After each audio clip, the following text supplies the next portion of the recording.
प्रतिबंधक योग की शादी के विषय में चर्चा करते हुए आज हम 4 और रूल्स पढ़ेंगे। ये हमारी प्रतिबंधक योग वीडियो 4 है, पार्ट 4। इसमें हम रूल फर्स्ट के हिसाब से यदि रूल 13 नंबर का पढ़ेंगे तो यदि शनि स्व राशि में हो या फिर शनि 4 नंबर की कर्क राशि में हो या शनि कर्क में हो और मंगल भी साथ में हो जाए तो ये बहुत बड़ा दुर्योग हो जाता है और ये प्रतिबंधक योग शादी में बहुत ज़्यादा बड़ी मुसीबतें क्रिएट करता है। ये हर तरह का दुख देता है, हर तरह का एक्सीडेंट करवाता है, हर तरह का आपस में मिसअंडरस्टैंडिंग, आर्ग्यूमेंट्स, सारी सिचुएशंस खराब करता है। रूल नंबर 14 के हिसाब से यदि हम शनि और चंद्र को सप्तम भाव में एक साथ पाएं या फिर लगन कुंडली में ये दोनों ग्रह एक साथ बैठे हों तो ये एक और खतरनाक प्रतिबंधक योग बनाता है, जिसमें कि बिफोर एंड आफ्टर मैरिज दोनों ही बड़ी कष्टकारी स्थितियां होती हैं। स्पेशली फीमेल्स के चार्ट में वो इंटरनली बहुत ज़्यादा कुंठित रहती हैं, बहुत ज़्यादा दुखी रहती हैं। उनको लगता है कि उनका लाइफ पार्टनर उनको बिल्कुल नहीं समझता या उनके फैमिली मेंबर्स उनको बिल्कुल नहीं समझते। हमेशा एक असंतोष की भावना रहती है, उनके मन में एक बहुत ही निराशाजनक और बहुत ही डिप्रेसिव स्टेट रहती है। मानसिक तनाव और डिप्रेशन की वजह से वो अपनी शादीशुदा ज़िंदगी में आगे बढ़ नहीं पाती।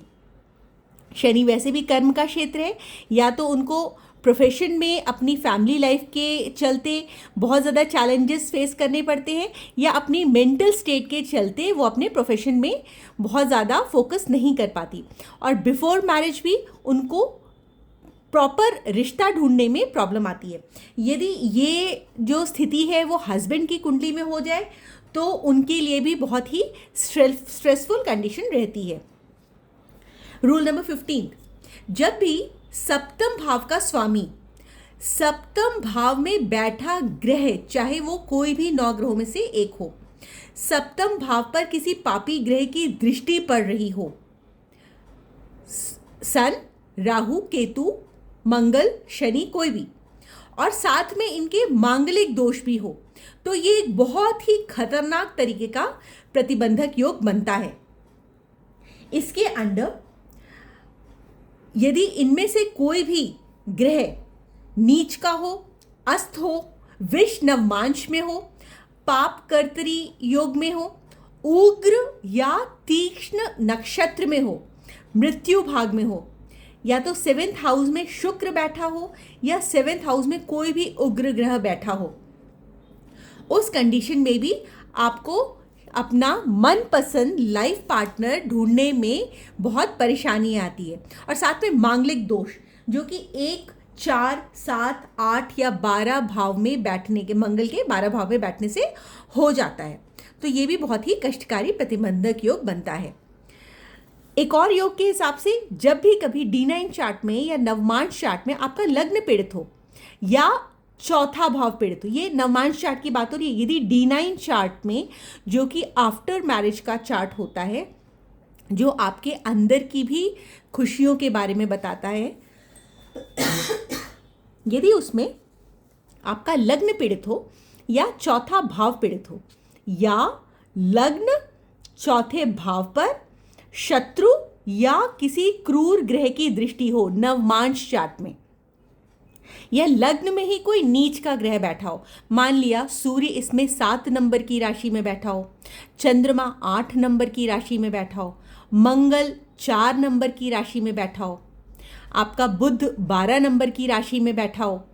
या फिर बृहस्पति 10 नंबर की राशि में बैठा हो, कोई भी ग्रह आपका लगन में नीच का बनकर के बैठा हो, तो भी ये एक बहुत ही बड़ा प्रतिबंधक योग बनाता है, क्योंकि वो आपको चैलेंजेस देता है अपनी मैरिड लाइफ को आगे चलाने में या मैरिज के लिए आपके कंपैटिबिलिटी के हिसाब से सूटेबल लाइफ पार्टनर ढूंढने में। यदि चतुर्थ भाव में कोई शुभ ग्रह की दृष्टि पड़ गई, यदि D9 चार्ट में, नवमांश चार्ट में चतुर्थ भाव पे और लगन पे कोई शुभ ग्रह की दृष्टि पड़ गई, तो लगन कुंडली में कोई भी प्रॉब्लमेटिक योग हो तो भी D9 में यदि आपका चार्ट अच्छा है तो भी स्थिति काफ़ी बेहतर हो जाती है। मान लिया आपके लगन में भी अच्छा ग्रह बैठा हो, चौथे में नंबर पे भी जो क्या चौथा भाव है उसमें भी अच्छा कोई ग्रह बैठा हो, स्वग्रही ग्रह बैठा हो। स्वग्रही मतलब जो अपनी ही राशि में बैठा हो, क्रूर लेकिन स्वग्रही हो, तब भी अच्छा होगा, तब भी वो अच्छे रिजल्ट्स देगा। तब हो सकता है कि आपस में दोनों में हस्बैंड वाइफ में लड़ाई झगड़ा हो, बट फिर भी वो लोग एक दूसरे के बगैर रह नहीं पाएंगे।